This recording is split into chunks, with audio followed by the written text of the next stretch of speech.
Selamat datang dan selamat malam. Kembali lagi ketemu sama saya, Denny, narator dari Rumah Horor Indonesia. Udah lama ya nggak ngupload video karena memang komputernya sempat rusak ya. Jadi baru bisa dibenerin baru-baru aja. Jadi baru bisa sekarang untuk ngupload cerita lagi. Dan cerita untuk malam hari ini saya bacakan dari akun Twitter Hairil Mujar, yang nanti linknya akan saya taruh di deskripsi ya.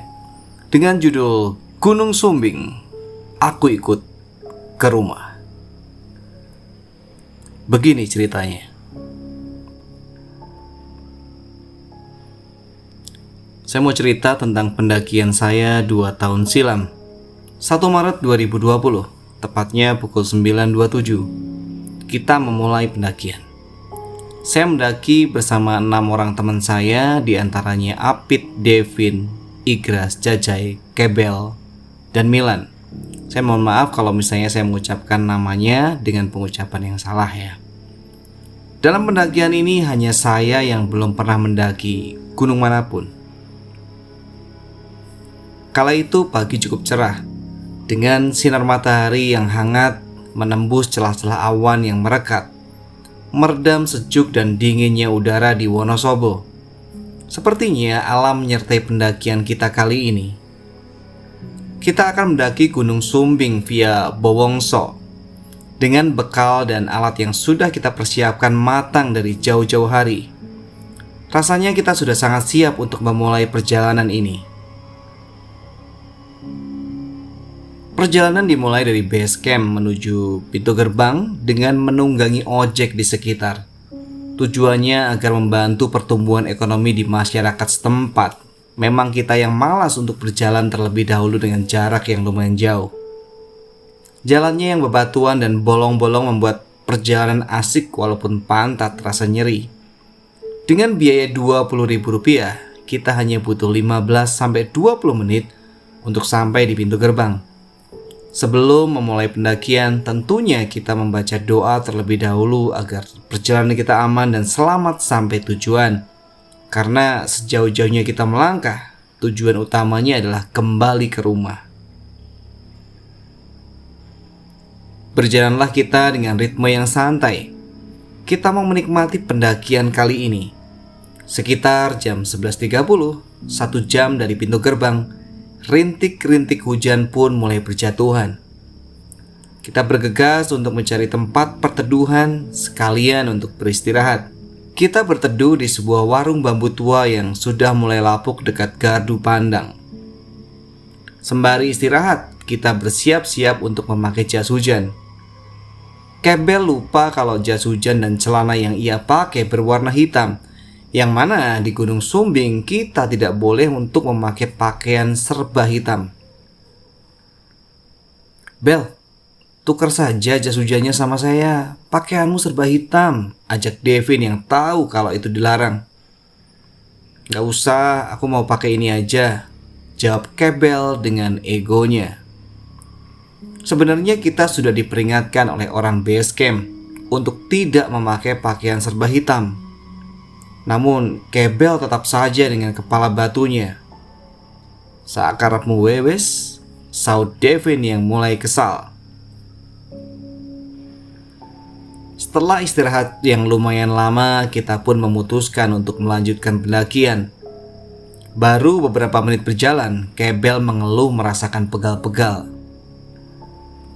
"Makanya kalau dibilangin tidak usah ngeyel," tegur Milan dengan rasa jengkel. Setelah itu pendakian kembali berjalan baik-baik saja. Singkat cerita, kita sampai di pos 2 sekitar habis asar. Mendirikan tenda lalu kita mencoba untuk memasak dan bersih-bersih. Sempat ada kendala ketika memasak. Kompor kita sempat meleduk karena gasnya bocor. Setelah perut terisi penuh dan sudah bersih-bersih, kita pun harus istirahat untuk nanti malam memulai kembali perjalanan summit. Kita berencana untuk summit sekitar pukul 12:30 dini hari. Estimasi waktu ke puncak membutuhkan sekitar 4-5 jam. Semua tertidur pulas dengan nyenyak, kecuali saya. Saya tidak bisa tidur sama sekali. Mata sudah susah payah untuk tertidur, namun mata saya tetap terjaga. Untung saja ada Devin yang menemani saya mengobrol. Setelah saya dan Devin berbincang mengenai banyak hal, saya merasa harus tidur karena takut nanti malam saya merepotkan yang lain. Ketika mencoba memejamkan mata kembali, saya merasa ada yang menggoyangkan tenda. Mungkin itu hanya angin saja, dalam hati saya dengan keraguan. Sudah mau mendekati alam mimpi, terasa ada sesuatu yang menggaruk tenda. Seperti kuku-kuku jari yang bergesek dengan kain tenda ya. Kayak serak, serak, serak. Ya semacam suara gesekan dengan perlahan. 1-2 kali saya coba acuhkan dan berpikir itu mungkin saja angin.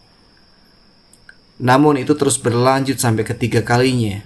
Saya paksa pejamkan mata serapat mungkin. Tidak peduli, saat itu juga saya harus tidur. Devin masih terjaga matanya dan ngobrol dengan pendaki yang lain. Saya mau summit siangan saja deh. Gampang summit di gunung ini mah, celetuk Devin dengan nada meremehkan. Dijaga mas ucapannya, jangan pernah meremehkan alam, tegur pendaki itu. Kita ini hanya tamu mas, sambungnya sambil memegang kaki Devin. Devin merasa malu atas apa yang dia ucapkan. Igras menemani Devin yang sudah sendirian. Ketika hendak beranjak ke tempat tidur, Kebel terbangun dan minta ditemani untuk buang air besar. Baru saja keluar tenda, Kebel melihat ke arah pohon besar. Ada sesuatu yang menggantung. Sebenarnya Igras dan Devin juga melihatnya, namun berusaha diam. Males ditahan aja. Udah masuk lagi tadi pupnya. Refleks Kebel ketika melihat ada yang menggantung. Gak apa-apa Bel, itu mah cuma jas hujan pendaki yang digantung. Igras berusaha meyakinkan, walaupun itu berbentuk jas hujan aja enggak. Sebelum mendaki kita sudah mengecek apakah headlamp berfungsi atau tidak. Sayangnya sebelum summit yang berfungsi hanya 3 headlamp saja. Terpaksa kita berjalan dengan penerangan yang sangat kurang bagi 9 orang. Ditambah sepupu dan teman sepupunya Apit. Pukul 12:30 kita bersiap-siap untuk summit. Kita punya 2 pilihan, melewati tanjakan Siginal atau tanjakan PHP. Kata orang base camp sambil jalan ke kiri atau melewat tanjakan PHP. Entah perasaan kita saja atau bagaimana, kita sudah mengambil jalur kiri, tapi keluarnya di tanjakan Siginal yang berseberangan dengan tanjakan PHP. Badan Igras terasa mual dan lemas tidak jelas. Sebelumnya Milan dan Kebel yang merasakan terlebih dahulu. Di tanjakan Siginal juga Milan muntah. Salahnya dia tidak menutupi bekas muntahannya. Mulai dari situ Milan terus-menerus merasakan mual dan muntah. Tidak lama dari situ punggung gunung sudah mulai terlihat. Igras seperti merasakan halusinasi. Pit, kok saya kalau lihat pohon bisa jadi 2 ya? Atau 1 atau bahkan 3 ya? Tanya Igras. Berubah-ubah gitu, lanjutnya dengan kebingungan. Cuma kecapean paling, jawab Apit sembari berusaha menenangkan Igras. Tidak jauh dari tanjakan Siginal, Igras melihat samar-samar ada seorang pendaki memakai pakaian jaket biru dan celana hitam. Dengan lampunya di kepala yang tidak menyala, turun ke bawah tanpa menggunakan alas kaki. Turun seperti tidak ada hentakan bahu. Ya, seperti sedang berjalan di atas eskalator. Hiraukan saja Lem, panggilan akrab Igras. Cuekin aja, Devin yang ternyata menyadarinya juga. Wah, ternyata si Devin juga sadar. Berarti ini bukan halu, perasaan Igras yang ia pendam dalam hati. Dari situ Igras semakin merasa pusing dan mual. Istirahatnya jangan di sini Lem, nanggung. Ajak Devin untuk tidak istirahat di pos 3. Terdengar suara bunyi tombol senter, cetak, cetek, cetak, cetek. Apit yang sedang iseng main-main dengan senter tidak sengaja melihat sekelibat bayangan, seperti ada yang berpindah tempat. Astaga Gras, lu gak lihat kan? Refleks Apit yang berharap itu hanya angannya saja. Jalan aja, Pit, saut Igras yang ternyata sudah memendamnya juga. Pukul 5:06 kita sampai di atas puncak sejati namanya. Setelah berfoto-foto menikmati indahnya lautan awan dari ketinggian, saya, Igras, Apit, dan Kebel memutuskan untuk lanjut ke puncak yang lebih tinggi, Puncak Raja Wali. Sisanya tetap tinggal di puncak sejati karena alasan fisik dan dingin yang sudah menyelimuti tubuh mereka. Saya sempat tidak sengaja menginjak salah satu makam yang ada di sana. Saya langsung meminta maaf karena saya benar-benar tidak melihatnya. Setelah itu kita turun bareng-bareng lewat tanjakan PHP. Kita bertujuh foto-foto dahulu di sabana dan terpisah dari sepupu dan temannya sepupunya Apit. Mereka jalan terlebih dahulu. Kita terpecah lagi menjadi 3 bagian. Apit dan Milan berada di depan, saya di tengah, Igras, Kebel, Devin, dan Jajai di belakang. Sendirian saya di antara kabut-kabut yang menggenang. Saya bingung mau menyusul yang depan atau saya tunggu rombongan yang belakang. Lama saya menunggu rombongan belakang yang tak kunjung datang. Hanya terdengar suara teriakannya saja yang tak kunjung sampai. Ya, saya pilih untuk menyusul rombongan yang depan. Pandangan hanya 5 meter saja dari kelopak mata. Saya berusaha untuk segera menyusul yang depan. Setelah bertemu dengan yang depan, kita menunggu yang di belakang. "Woi, kanan atau kiri?" tanya rombongan belakang yang kebingungan karena pandangannya yang terbatas.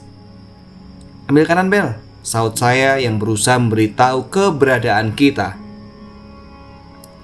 Ambillah mereka jalur kanan, tapi seperti balik lagi ke tempat sebelumnya. Fix ini mah kesasar, pikir Igras yang sudah pesimis. Setiap ketemu persimpangan, Kebel melakukan hal yang sama dan selalu di jalan itu lagi. Sekitar beberapa menit, ketemu lagi di persimpangan. Ada suara asing yang menyaut, "Kiri, kiri." Suara bapak-bapak yang terdengar samar. Tidak lama, Apit menyeru mereka untuk tetap ambil jalan kanan dan bertemulah dengan kita. Istirahat sejenak, lalu kita harus cepat untuk kembali ke tenda sebab hari sudah mulai sore. Setelah berunding, saya dan Milan yang mencari jalan dikala kabut masih terasa. Ketika sampai di persimpangan ada 2 jalur yang bercabang. Mau pilih kanan atau kiri? "Ambil kanan apa kiri?" teriak saya dengan berharap ada yang menyaut. "Kiri," suara berat seperti bapak-bapak yang menjawabnya. Tapi saya dan Milan bingung. Karena kalau ambil jalur kiri, sepertinya tidak memungkinkan dengan jalan yang terlihat aneh. "Kanan atau kiri?" tanya saya lagi dengan keraguan besar. "Kanan," saut suara bapak-bapak itu lagi. Saya dan Milan makin bingung.